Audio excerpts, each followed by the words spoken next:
রাজধানী এক্সপ্রেসকে বেলাইন করার চেষ্টা। অভিযোগ, সোমবার বড় নাশকতার ছক কষেছিল একদল দুষ্কৃতিকারী। উত্তর প্রদেশের হরদই জেলার ডালিনগর উমরতলি স্টেশনের মাঝে রেল ট্র্যাকের উপর থেকে উদ্ধার হয়েছে বিদ্যুতের তার জড়ানো কাঠের টুকরো। জানা গিয়েছে, সোমবার সন্ধে এই কাঠের টুকরোটি সর্বপ্রথম দেখতে পান রাজধানী এক্সপ্রেসের চালক। দিল্লি থেকে অসমের ডিব্রুগড়ের দিকে যাচ্ছিল সেটি। তখন এই লাইনের উপর এমন কাঠের টুকরো দেখে আপাতকালীন ব্রেক কষেন লোকো পাইলট।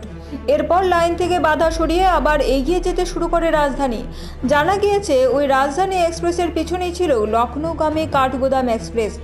ডালিনগর উমরতলি স্টেশনের মাঝে যখন সেটি এসে পৌঁছয়, তখন ফের ওই একইভাবে বিদ্যুতের তার জড়ানো কাঠের টুকরো লাইনের উপর পড়ে থাকতে দেখেন কাঠগোদাম এক্সপ্রেসের চালক। ট্রেন থামিয়ে আবার সরানো হয় কাঠের টুকরো। রাজধানী এক্সপ্রেসকে লাইনচ্যুত করতে না পেরে পিছনে আসা কাঠগোদাম এক্সপ্রেসকে নিশানা করেছিল দুষ্কৃতীরা। ঘটনাক্রম দেখে এমনটাই মত পুলিশের।